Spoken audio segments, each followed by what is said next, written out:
അനാഫ്രയ്ക്ക് 4 ഭാഗങ്ങളുണ്ട്.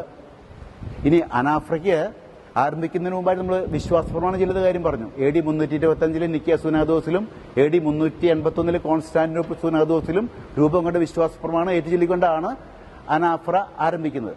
തന്നെയല്ല, അനാഫ്ര ആരംഭിക്കാനായിട്ട് നമ്മൾ വചനവേദിയിൽ നിന്നും ബലിപീഠത്തിലേക്ക് 3 പ്രാവശ്യം കുനിഞ്ഞു അച്ഛൻ പോകുന്നുണ്ട്. 3 പ്രാവശ്യം കുനിഞ്ഞു പോകുന്നു.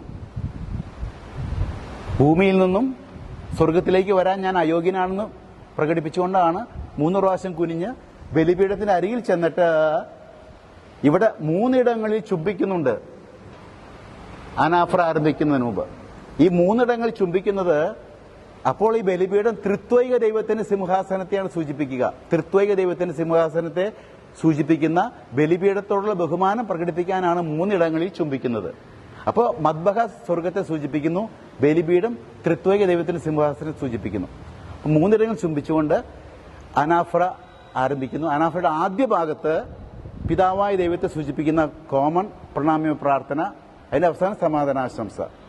ഉത്തിതന്റെ സമാധാനം കൈമാറുന്നത് സൂചിപ്പിക്കുന്നു. കാരണം ശൂന്യമായ കല്ലറയെ സൂചിപ്പിക്കുന്ന ബലിപീഠത്തിൽ ചുംബിച്ചുകൊണ്ടാണ് സമാധാനം ആശംസിക്കുന്നത്. ഈ സമാധാനം അങ്ങോട്ട് കൈമാറുമ്പോൾ എനിക്ക് ആരോടും വെറുപ്പും വൈരാഗ്യമില്ലെന്ന് പരസ്യമായി പ്രഖ്യാപിക്കുന്ന അനുഷ്ഠാനമാണ് നമ്മൾ കണ്ടു. പിന്നെ ശോശപ്പ തെറുത്തു വെക്കുമ്പോൾ അത് ശൂന്യമായ കല്ലറയിൽ ചുരുണ്ട് കിടന്നിരുന്ന കച്ചയാണ് സൂചിപ്പിക്കാൻ നമ്മൾ കണ്ടു. പിന്നെ രണ്ടാമത്തെ പ്രണാമ പ്രാർത്ഥനയിലേക്ക് വരുമ്പോൾ ത്രിത്വൈക ദൈവത്തെ സൂചിപ്പിക്കുന്ന പിതാവും പുത്രനും പരിശുദ്ധാത്മാവുമായ ത്രിത്വൈക ദൈവത്തെ സൂചിപ്പിക്കുന്ന പ്രാർത്ഥന, പ്രണാമ പ്രാർത്ഥനയുടെ പ്രാർത്ഥന. അതിന്റെ അവസാനം ഓശാന ഗീതം, യെശയ്യാ പ്രവാചകന്റെ ഗീതമാണ് അത്. ഒപ്പം തന്നെ നമ്മൾ യേശുവിന്റെ ജെറുസലേം പ്രവേശനം ഓർക്കുന്നുണ്ടെന്ന് മാത്രം. പിന്നെ മൂന്നാമത്തെ പ്രണാമയത്തിലേക്ക് വന്നു. അവിടെ ഈശോയെ പ്രതിപാദിക്കുന്ന പ്രാർത്ഥനകളാണ്. അതിന് നടുവിലാണ് കൂദാശോചന പ്രാർത്ഥന. കൂദാശോചന പ്രാർത്ഥന ഈശോയുടെ മരണത്തെ സൂചിപ്പിക്കുന്നു. കാരണം കാസയിൽ രക്തം, പീലാസയിൽ ശരീരം, ശരീരരക്തങ്ങളെ വേർതിരിവ് മരണത്തെ സൂചിപ്പിക്കുന്നു. പിന്നെ സെഹിയോൻ ശാലയിൽ ഈശോ കുർബാന സ്ഥാപിച്ച നിമിഷങ്ങൾ നമ്മൾ ആ സമയത്ത് ഓർക്കുന്നുണ്ട്. ഇത് കഴിഞ്ഞാൽ മധ്യസ്ഥ പ്രാർത്ഥന, കൈവിരിച്ചുകൊണ്ട് ക്രൂശിതനോട് ചേർന്ന് ലോകം മുഴുവന് വേണ്ടി മാധ്യസ്ഥം യാചിക്കുന്ന പ്രാർത്ഥനയാണത്. നമ്മൾ മധ്യസ്ഥ പ്രാർത്ഥന ചെല്ലുമ്പോൾ.